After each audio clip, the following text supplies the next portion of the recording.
I stopped counting at 100, so I declare we have a quorum, and we call this third quarterly meeting to order. Anyone that didn't get an agenda when you came in, there's a stapled copy right in the back of the room there. I think Ruth's walking around with some also.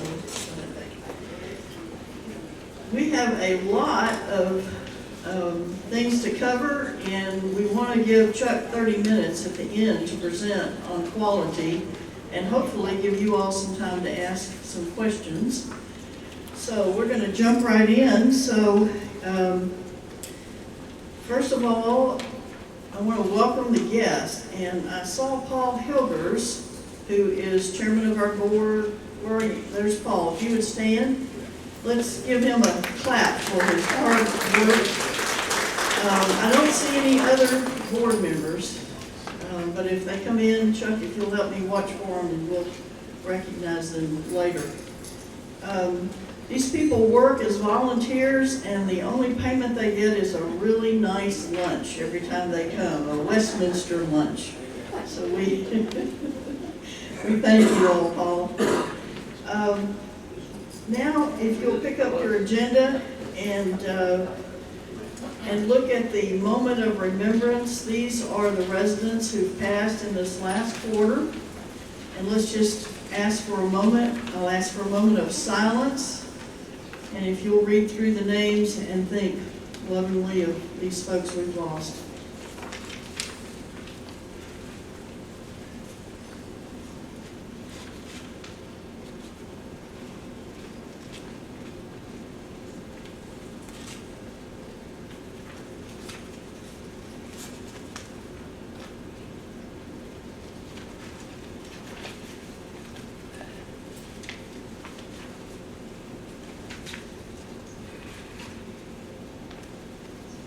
Thank you. Our next item is all of the new residents. We have a list of the new residents move-in sheet. But those of you that are new residents that have moved in, would you stand and let us welcome you? All right, thank you. Thank you. Welcome.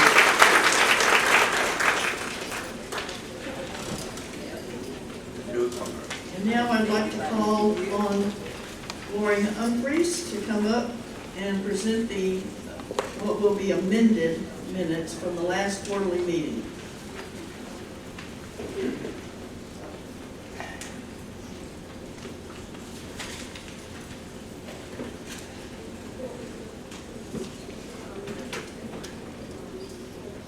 Good afternoon. Can you hear me? No. Turn it on. There. Get our tech guy up there.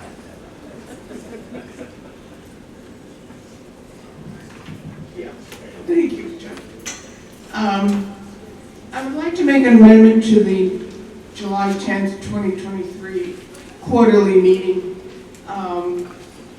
And the paragraph that says President Miller thanks Sue Gillum, etc. I would like to add the sentence, President Miller explained that Sarah Schiff was available to hand out free bead necklaces for emergency call fobs. If someone would second that. All in favor say aye. Aye.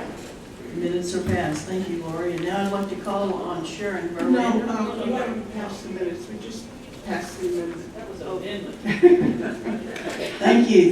We just passed the amendment. I've never been so busy. And now I'd like to move that the second quarterly meeting minutes of July 10th, 2023 be approved.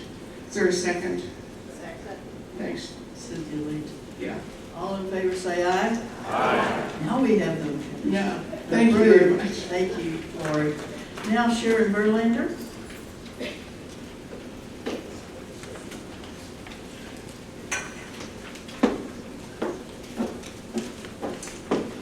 I have not grown. I just wore shoes with a heel. I haven't had them on for the 4 years that I've lived here. They hurt. You all should have a copy of the balance sheet. as of September 30, 2023. And it is the profit and loss since January of 2023. I move for acceptance of this report. So moved. Now, who was that? Bill Sleeze, okay.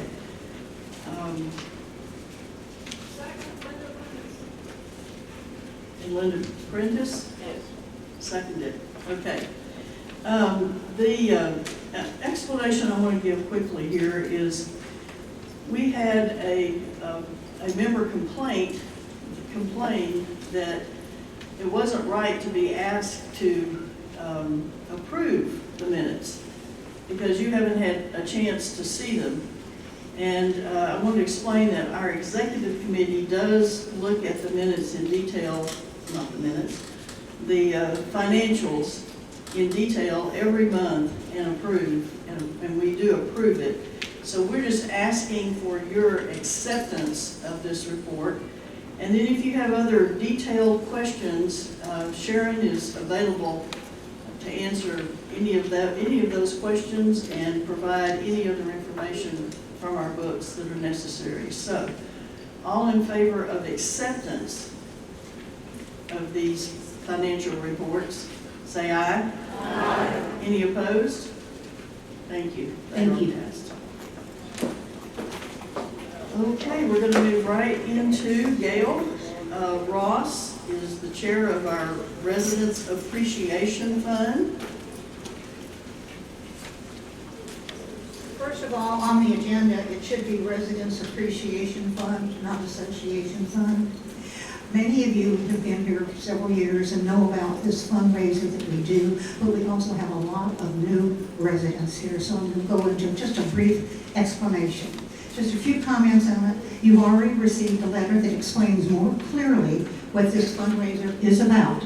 There's also an envelope in this which has my address stamped on it. Put your check in that and you can give it to any of the receptionists and they will pass it on to me.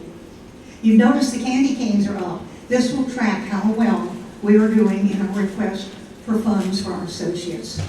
The purpose of this activity is to show the 373 or so associates who serve us every day in so many ways how much we appreciate them. Since Westminster policy does not let us tip these individuals, this is our one chance to say thanks. There are many people who do much for us during the year. We see many of them like in the various restaurants and so forth, but there are many that act behind the scenes and they do a lot for us. By 7 a.m., someone has blown away the leaves in the courtyards and entrances to our buildings. The carts have been sanitized. And then there is the cleaning service in the rooms, in the hallways, taking out your trash, those who come and do all the repairs for us, those who drive us places. What about HVH? Were you here last Saturday when it was all set up for the Texas OU game? We had 3 televisions, food and everything around. And yet you come in today and it's a completely different configuration. This doesn't just happen. Somebody has done it for us. These are a few of the things that I have in mind. I know I have good days and bad days, and I'm sure the associates do too, and yet I'm always greeted with a smile. I really appreciate that from them. We were asking a donation of $500 per person, not unit, to say thanks. This averages to about $1.50 a day. When you think of all that they do for us the whole year, there really is a small amount to say thanks. At the end of the year, these funds are distributed equally to all Westminster associates below leadership level. Donations are kept confidential and only accessed by the association treasurer. This is an activity of the Westminster Residents Association and is, as such, a tax-deductible event, and a donation letter will be provided. I'd like to take time right now to introduce the members of the committee. They are wearing the red and white ribbons under their name tags. So if you have any questions or suggestions, please contact one of us. If they please stand. Mary Lee Baker, Steve Byers, Cynthia Leach, Jill Losey, Bernie's out of town, Jerry Smith, Sherry Verlander, Phyllis Model, and Marilyn Benson. Thanks to all of them. for Let's all give them a the work they hand. Put into this.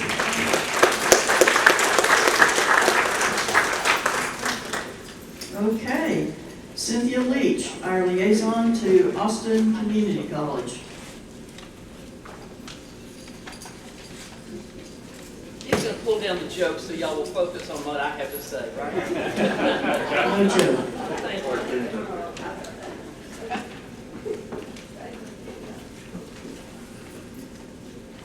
Okay, my name is Cynthia Leach. I've lived in the Windsor building for a little over 8 years. Microphone. Thank you. My name is Cynthia Leach. I've lived in the Windsor building for a little over 8 years. Your Westminster Residents Association Board endowed a scholarship with the Austin Community College Foundation back in December of 2021 for students in the culinary arts, nursing, and med tech fields of study. I volunteered to be the liaison between the Residents Association and the ACC Foundation. I understand that a scholarship has been awarded for this academic year, but I do not yet have the details. I'm hoping at our December meeting that maybe that person can come and speak for just a few minutes about what it means to him or her to have that scholarship. That was in the food service area. Today, our scholarship balance is $52,710. I think that's terrific. Thanks to the many residents in this room for donating today. By the way, I have plenty of cards and envelopes. If anyone is interested, if you have any questions, always feel free to reach out to me and I'll try to answer those. I checked and we're the only senior living center in all of the ACC Foundation that has a scholarship. And I think that speaks really, really strongly for Westminster and our Residents Association. Our goal is to build a scholarship fund to be able to award multiple scholarships each academic year. I have the donation cards again. You can contact me with any questions. Thank you very much. And now I recognize Sue Gilliam.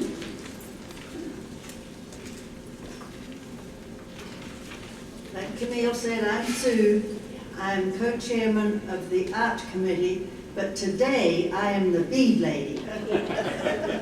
How many of you are wearing your... Not many. Anyway, let me give you a little history of the beads. Soon after I moved in here, I was wearing my beads with, wearing my pendant with beads on it. And most people just had ribbon. So people kept asking me, where did you get them? And I finally went to Ruth, and she now buys the beads for us. Westminster pays for the beads, and I have a team of beading angels who string the beads. So the reason for wearing them is that when you fall, you can just press it. As long as you're on the campus somewhere, just press it and someone will find you. Now, the times when you're liable to fall are when you get up in the middle of the night or when you're in the shower. Now, I know some of you have these, but you don't wear them. I never take mine off. I haven't had to use them yet, but anyway. I want to thank my beading angels, and if anyone is interested in signing up on that team, there's a paper back there with the beads, so you could sign up. And Sarah Sif is my right-hand man for taking care of the beads. She's back there with the beads today. So those new people or old people, anyone who needs one. Would all of the beading angels stand up, please? So you can wear them All in the the folks shower. that are beading angels, don't be shy, stand up. Who says there aren't angels among us? Thank you all very much, and thank you, Sue. Somebody just called out that we wear them in the shower. Absolutely, they're waterproof. Good to know. Or not waterproof, they're, you can't, water resistant. You can't wear them in the pool. Okay. And now I'd like to recognize Pat Wright, Alzheimer's Texas fundraiser. Good afternoon, I'm Pat Wright. My husband and I have been here for 17 years, and we recommend the place, actually. I am the associate chairman of this committee. Ruth Stenell is our main chairman, and she gave me all this information. And I've come to you with good news, not only good news, but really great news, because as of today, and we still have some money coming in, we have raised for Alzheimer's $132,073.21. Isn't that fabulous? And that is more than we raised last year, which was our goal. We were hoping to raise more than we did last year, and we raised considerably more than we did last year. And just a breakdown of it is that we, at the auction, which we had last Friday, we raised $11,709, which is great. And the Westminster events total, all the things we had, you know, we had hamburgers and this and that and the other. Dog show, excuse me. And so anyway, we can't forget the dog show. Anyway, all of those events together brought in $76,153.79. So, and there's been a lot of money given in other directions and individuals, so that's great. And we want to give special thanks to Max and Jean Alice Sherman for their matching grant funds 2 times in a row of $50,000. Wow, thank you, Max. Also, they sponsored, Max Sherman sponsored the raffle tickets for all Westminster associates at the silent auction. So thanks a lot to Max and Alice, Jean Alice. And I believe that's my report, but I thought it was a great report. So let's get a big hand for Alzheimer's. Okay, and now I'd like to recognize Boyd Taylor. Westminster Writers Journal. The other place we should wear our beads coming up and down those steps.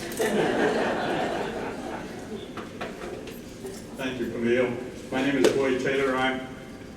My wife and I have lived at Westminster since 2012. And with Lori Humphreys, I'm co-managing editor of the Westminster Writers Journal. I'm very pleased to announce the launch of the 5th edition of the Writers Journal. What? Yes. Somebody say something to me? I'm sorry. Okay. I'm happy to announce the launch of the 5th edition of the Westminster Writers Journal, and it'll be for sale here after the meeting in the back of the room. We're proud of the journal. It represents Westminster at its best. We always wanted it to be a book that the writers and the editors or staff and the residents who read it would be proud of. Since its inception as an idea for a Westminster Literary Journal in 2019, at least 35 or 40 Westminster residents have had their works published each year in the journal and shared with us their memoirs, their articles, their poetry, and their short stories. But the journal wouldn't be possible without the work of many, at least a dozen each year, volunteers who worked on the editing, the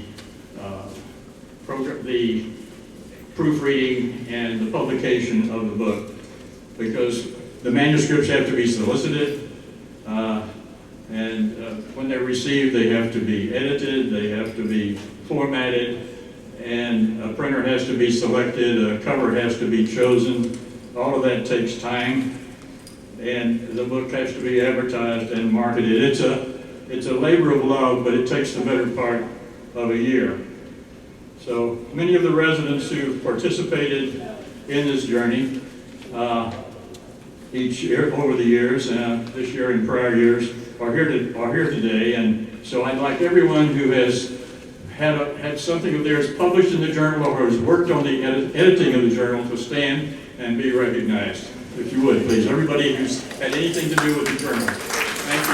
And there's a list of all the names in your handouts. Yes, there's a list in your handout of the writers. So we appreciate everything they've done. And of course, the journal would never have been possible without the support of the generous support of Westminster and the enthusiastic support of Chuck Morse, who encouraged this with the provision of seed money for this enterprise. Thank you very much, Chuck. I appreciate it. So we have for you today 3 of our writers to share some of their work with you. First, Joan Smith will read from her poem, Sonnet in Praise of Oxalis. Then Judy Skaggs will read an excerpt from her story, Graveyard Easter. And Lori Humphreys will read from her short story, The Classroom. So we'll start with Joan.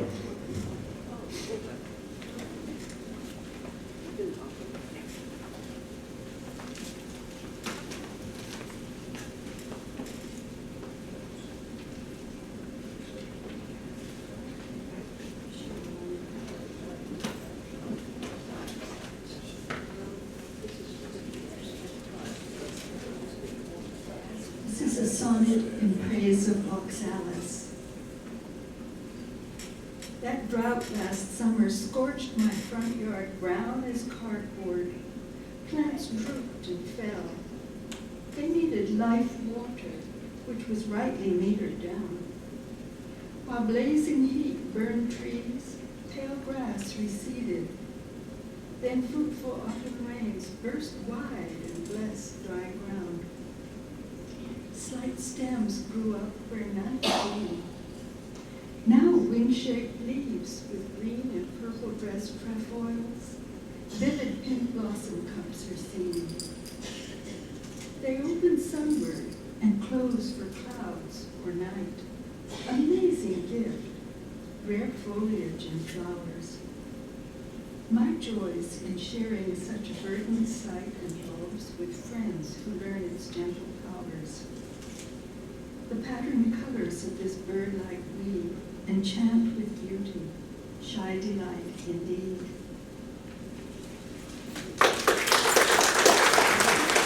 Thank you, Joan. Judy? Judy Skaggs. You got your beats on? You have your beat on? No. That's what happened. There it is.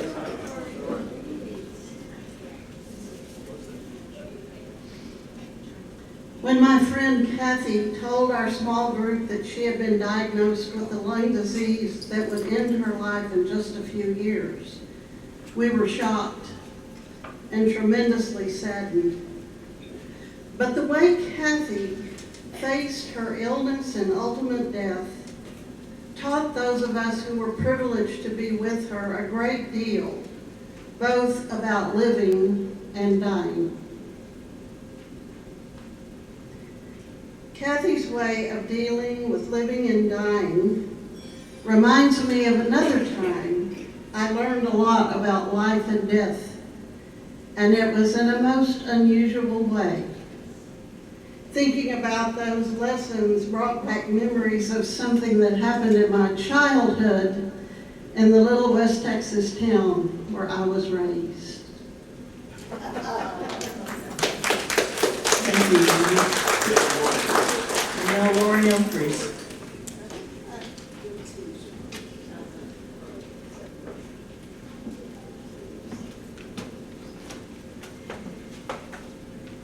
I'll put on my other hat. There you go.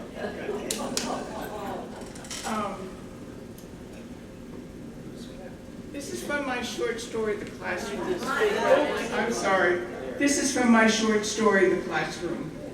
It's really about how children learn about the world in which they will live. That summer, Nettie Warren, Tommy Chin, and I spent nearly every day together. Though we attended different schools, Nettie of private school, Tommy the public school, and me, the Catholic elementary school. We knew each other because all the kids in the neighborhood knew one another. Our parents were friends also. But why or how that summer we became us, I don't remember. Sometimes there is a magic to friendship, it just occurs. We were old enough to relish our special companionship, young enough to be fascinated by our neighborhood's places and people, and innocent of the world that existed beyond its boundaries. If you want to learn how they learned, get your... Thank you, Lori. Thank you, Judy. Thank you, Joan. Thank you, ladies. Now, all of us have stories, some in a desk drawer that we haven't looked at in a number of years, some of us in the corner of our brain that we haven't explored, but we all have stories. And so, if they're not yet on paper and you haven't shared them, I encourage you to do so in the Westminster Writers' Journal in our next edition. And to help you see how you do that, we will be holding some workshops in the coming months. The process isn't complicated. And there's a sign-up sheet in the back if you'd like more information about how to participate and become a part of the journal family. We need your stories. Now down to business. The journal is self-sustaining, self-funded, and by that I mean that our ability to publish next year's edition depends on the sales of this year's edition. You've always supported the journal, and we appreciate that, and I'm confident you'll do so again this year. You can do that today by buying your copy or several copies of the journal. There are tables at the rear. And the journal costs $15. That includes tax. Your purchase will be charged to your Westminster account. All we need is your signature and your rule number. We don't need a passport, or other evidence of identification. And it'll be charged to your Westminster account. We do not accept cash. We do not accept checks. We do not accept credit cards. All we accept is your signature. So nothing could be easier.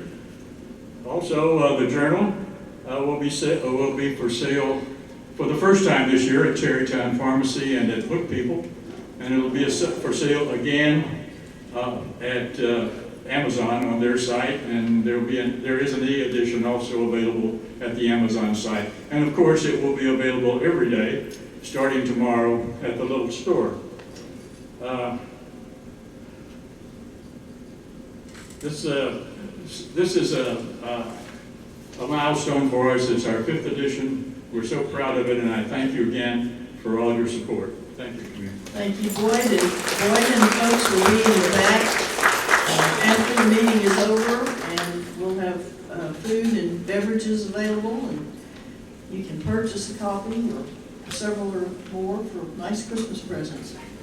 Okay, while Chuck comes to present his report on quality, I just want to point out that in your packet, you will find a list of the nominating committee members. Bob Rittenhauser, would you stand? Bob Rittenhauser is the chair of the nominating committee, and his members, Ken Ashworth, Kay Forjone, Pat Garling, Charlie Llewellyn, and Jerry Smith. Would you all stand?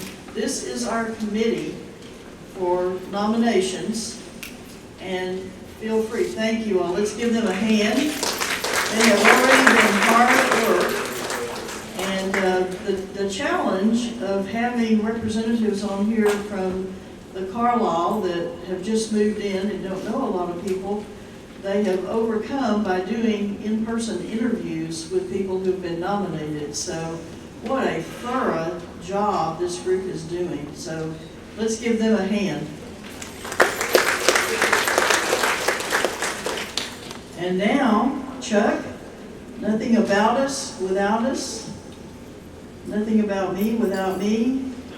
And this is his secret sauce for how he's been able to lead Westminster to be, for 15 years, an outstanding quality organization. So, Chuck. Thank you. Hi, everybody.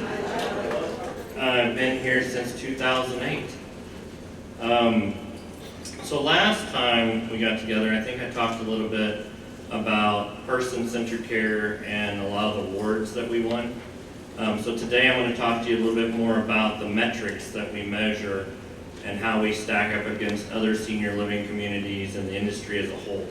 But I always like to start off with a little humor, which some of you did that for me. Thank you very much for, no, those slides shouldn't have come up while those conversations were going on. Okay, girls, calm down. That's not whistling, they're wheezing. Do we look like we made our reservations online? Although many of you do, don't you? How many make reservations online? There you go. I'm proud of you. Hold on, if I've got a suppository in my ear, where the hell is my hearing aid? Sure, we've all asked ourselves that question. Oh, I have to put my glasses on to read this. Let's see, the TV channel won't change because that's the aquarium and you're using the garage door open. All right. So, wearing my hat, Boyd, I'm advertising for the Writers' Journal.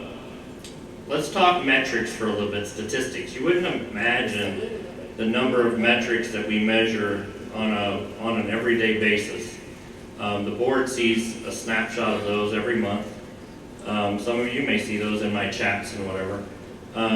You know that we've been recognized as Best Independent Living, Best Nursing Home, Best Assisted Living for 22 and 23.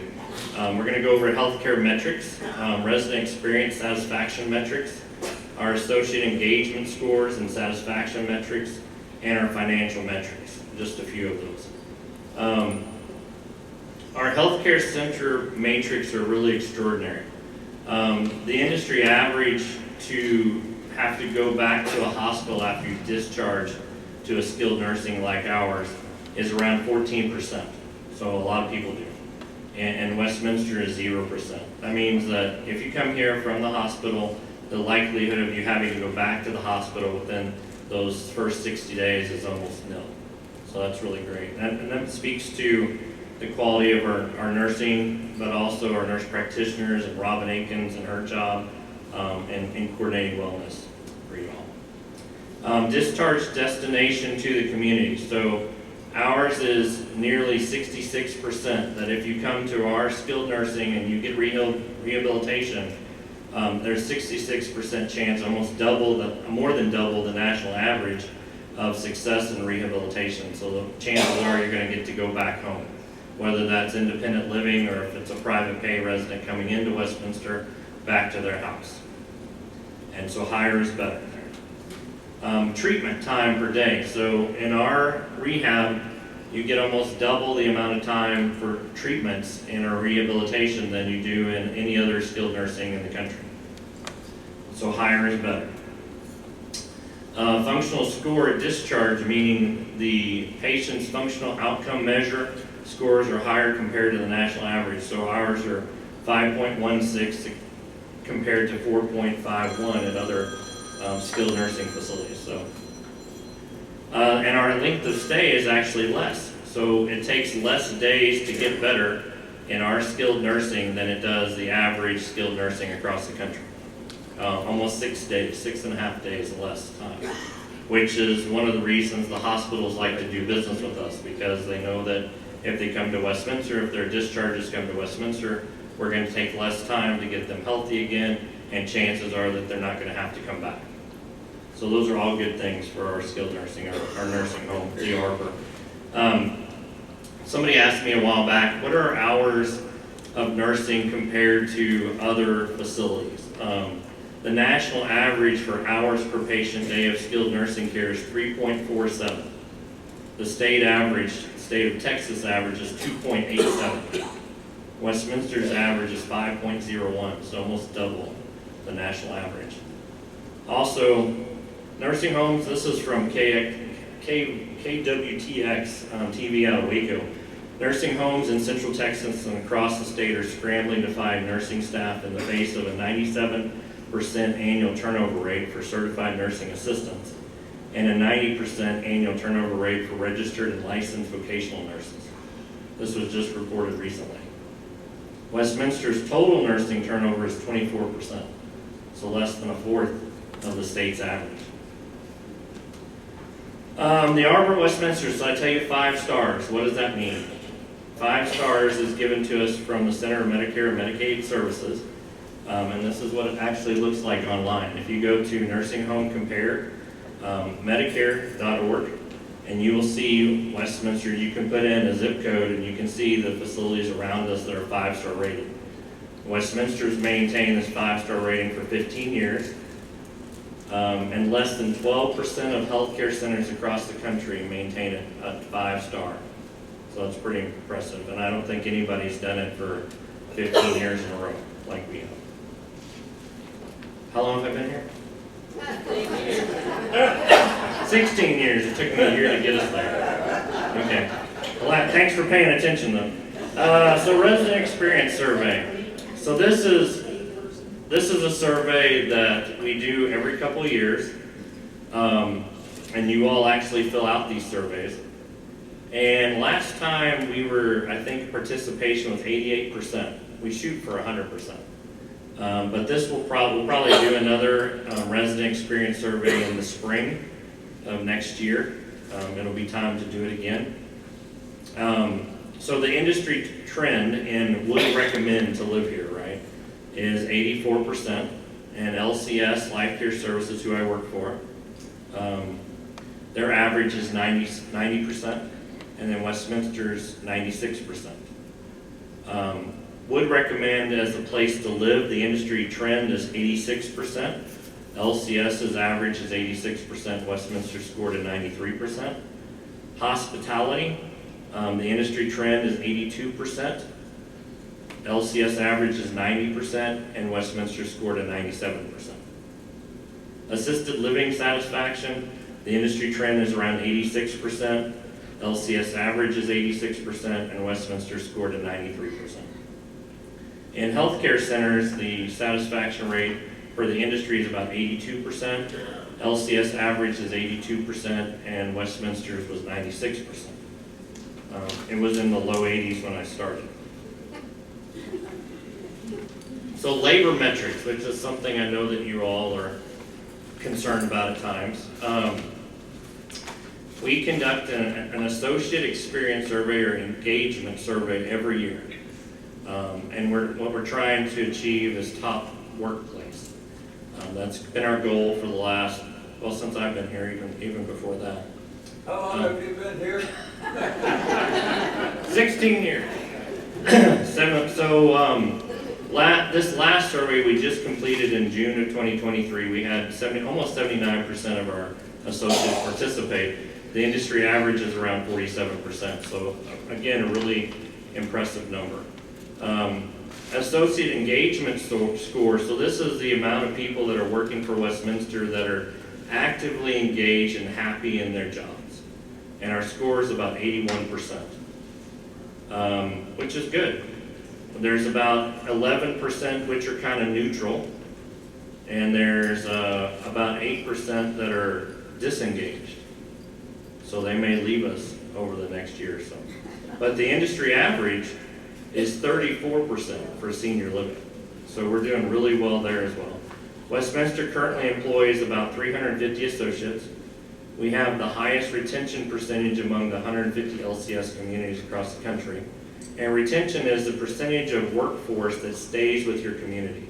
So yes, we have turnover, but they're typically in the same type of positions. Dishwashers, hospitality ambassadors, servers, housekeepers, some of those folks, mostly they're turning over the same positions over and over again. And a lot of that is that it's not a career position. If they don't advance, they want to move on. But some people stay in that position for many, many years and do a fantastic job for us.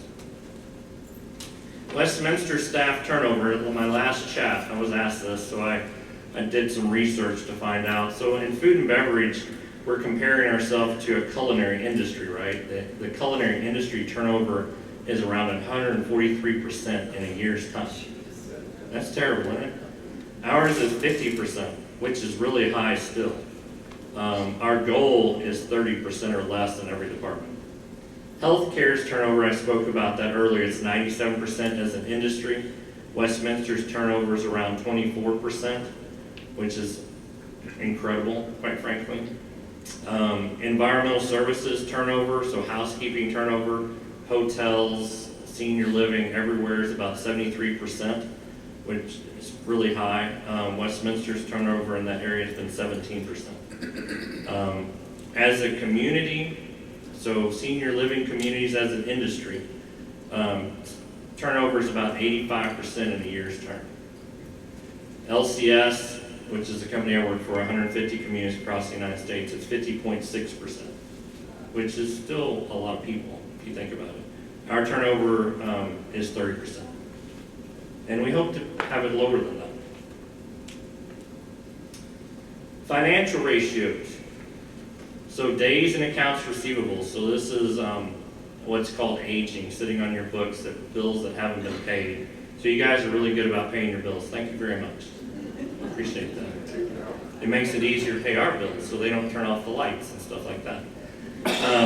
Days cash on hand as a community is 1,189 days cash on hand at the end of last month. And that's a really healthy number. You'll see a significant drop between June and July, and that was us paying off a lot of debt. So a lot of the bank debt that we accrued on the expansion will be paid off by the end of October. And then we'll go into straight bond financing, which is our AAA bond, our BBB bond, and it was financed at 2.38%, which is excellent. That'll be great for Westminster and for all of you for many years to come. There's a 180-day covenant that we have to maintain, which we do. We'll exceed that. The CCAC median, you can see that it's around 570. The Fitch BBB is around 380. So we're well above both of those benchmarks and plan to stay there. Really strong compared to the industry. So days cash on hand is a measure of the number of days cash operating expenses an organization could cover with its unrestricted cash and investments, right? And ideally, you want those days to increase over time. And you can see the green line here is the representation of Westminster, and the kind of golden line is Fitch median, and then the Fitch BBB, and you can see we're almost double both of those. So very strong as a community. The average age of the community goes up over time, but as you invest in capital improvement projects and expansions, then those numbers go down. Average age of community is an estimation of the average age of community by comparing the annual depreciation expense to the related life-to-date accumulated depreciation. So the desired trend is to go down. So the green line is us, so we were trending up, and then as the expansion was brought online, that number went down, and we're well below the Fitch medians and the Fitch BBB for those as well, and lower is better. I get this question all the time. What are the monthly fee increases? What have they looked like over the last few years? And I talked about this. I'm very transparent. I'm not going to try to hide anything from you. It is what it is. Over the last 10 years, we have been very competitive as a community. We've kept our monthly fee increases down to a bare minimum. I know last year I had heartburn passing along 6% increase, but looking at the year, that was the right thing to do. Hopefully we do better than that this year. I think we will. But just to kind of give you a flavor for our competitors and what they've been doing over the last couple of years, some of those folks have been, and it's not on the slide, but some in the industry around us have passed along 20% increases to their monthly service fees. We're not going to do that. We're not going to do 2 increases to monthly service fees like some of our competitors, but I think it will be less than 6% in this coming budget year.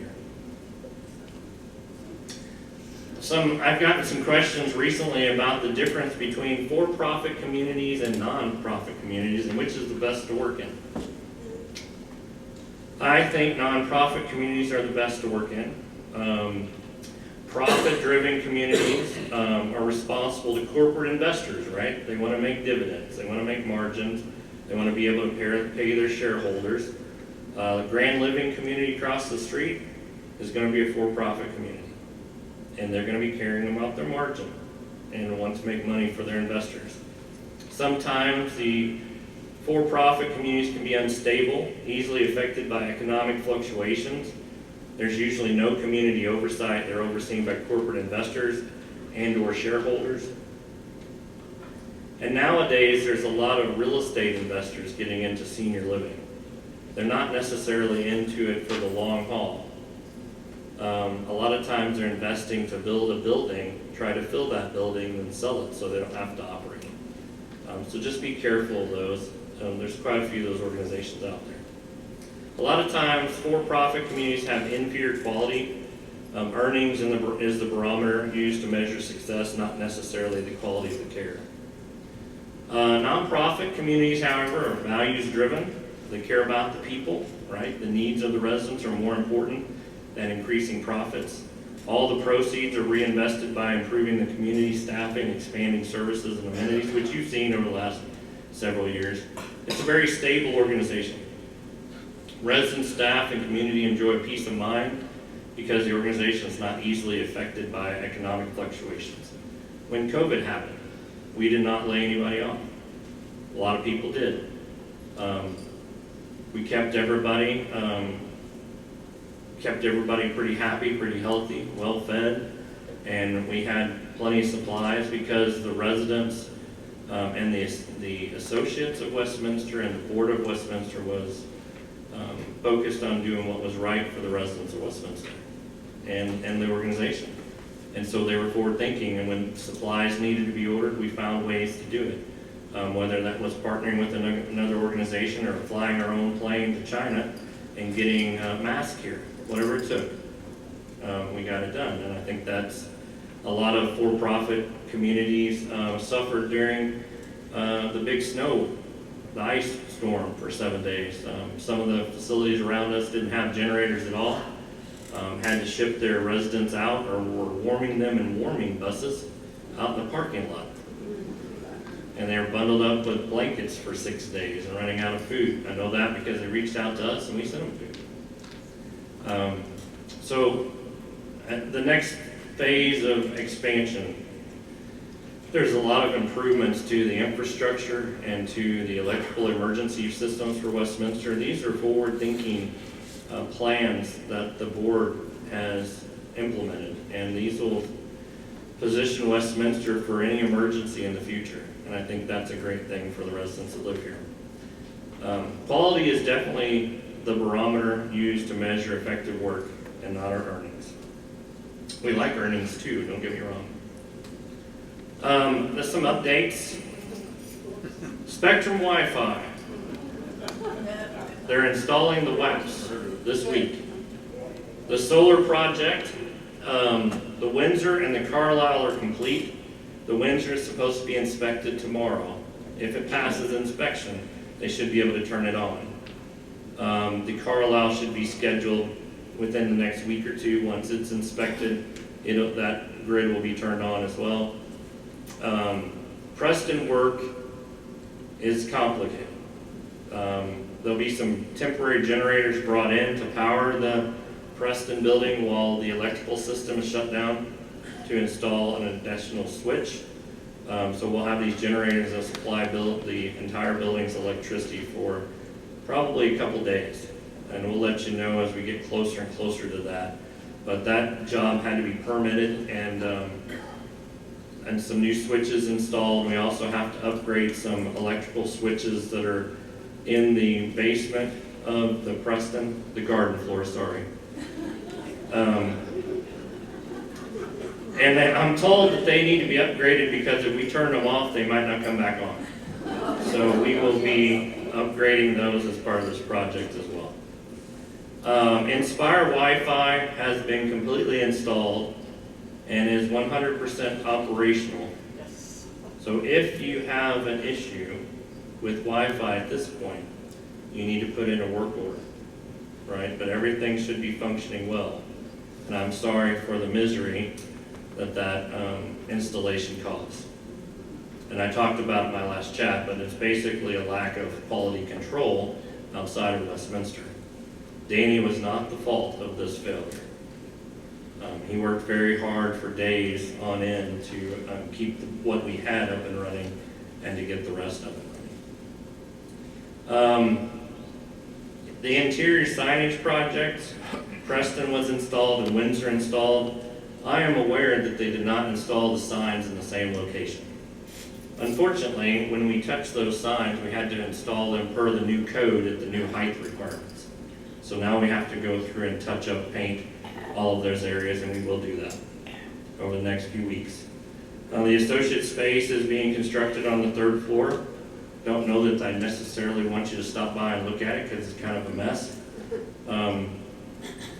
Suffice it to say, it's making progress. Those holes are those painting scribbles on the floor. Those are locations of toilets and sinks. Those are not holes that we're going to be drilling into. I've heard some people worried about that. You have to be careful where we drill holes. We recently received a Gold Safety Award from LCS, and that means that we were a full year with no incidents or accidents that caused hospitalizations. And we're one of the top 5% of LCS communities across the country with regard to associates, our employees, accidents, and incidents. And I'm not supposed to tell you this, but I think we're going to get Top Workplace Award for the 10th year. That'll be officially announced in November.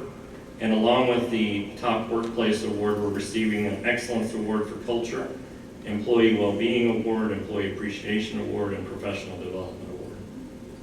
So, welcome John Eason and Tara Blodgett to the Century Club since last we met. And I want to thank the committee, and especially Ruth Sunil, for the fundraising efforts. Fantastic job. $132,000. Well done, everybody. It's for a great cause. Rachel Gill asked me to remind everyone that Westminster celebrates gratitude in the month of November. You can pick up a 30 days of gratitude packet at any reception desk to spend time reflecting on what you are grateful for. You can also join Rachel Gill, Life Enrichment Director, for a workshop on gratitude, which will include the benefits of gratitude, how to promote it in your own life, and a guided gratitude meditation. Years ago, I remember the Martins used to pass out little attitude of gratitude stickers, and it's always meant a lot to me. I think that Westminster, every day, both the associates and residents show a lot of gratitude toward each other.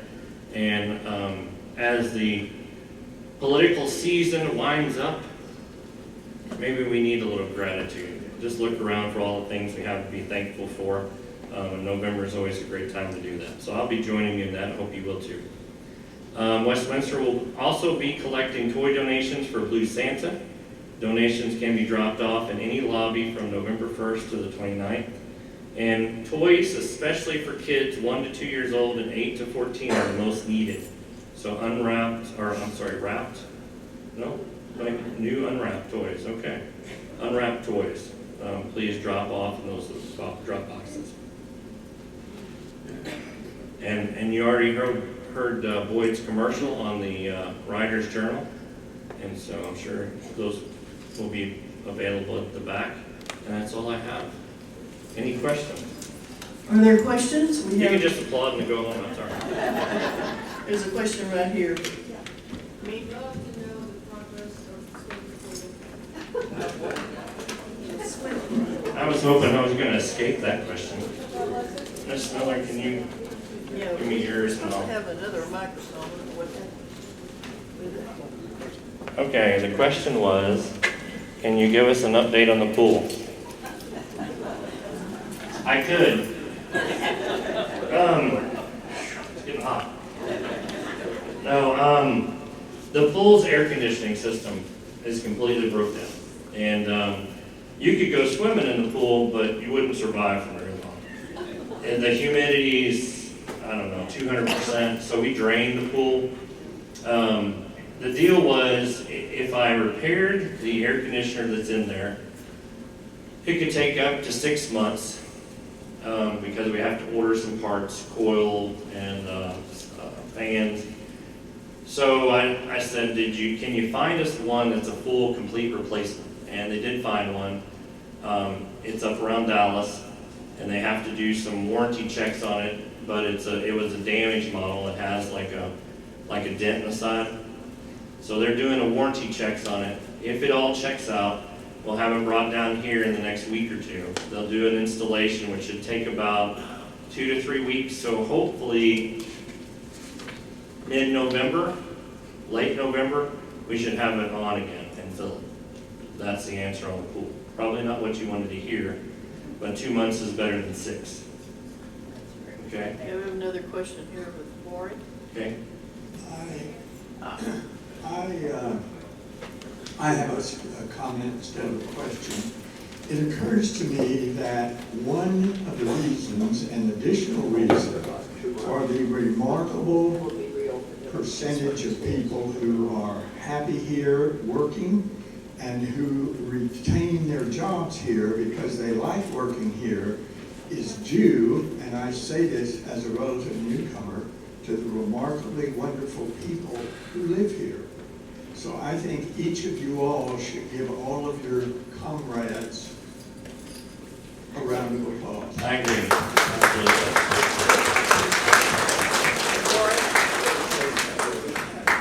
Maria, can you get Lori to I got it. speak? I got it.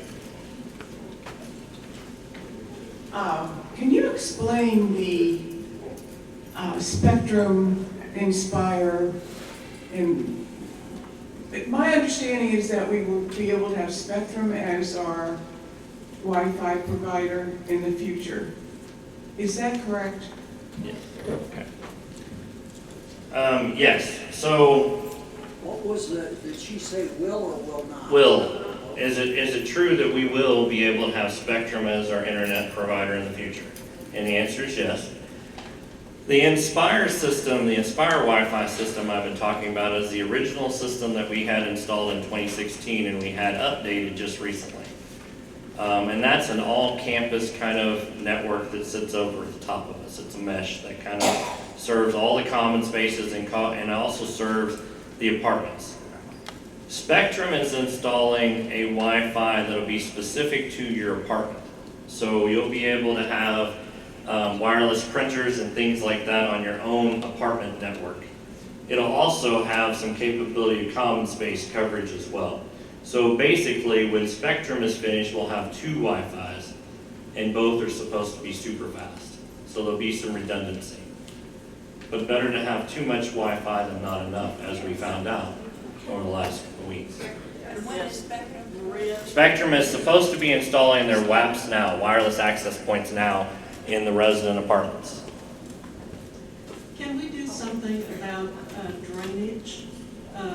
The lake, Westminster Lake, between the two buildings?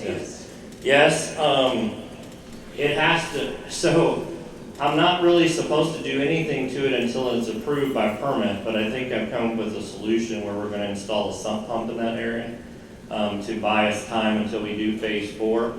When phase 4 is finished, it'll be regraded, so it'll drain properly.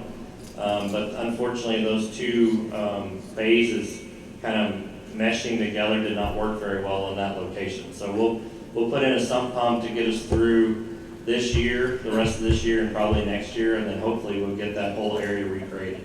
So that's the answer to that question. Is there another question?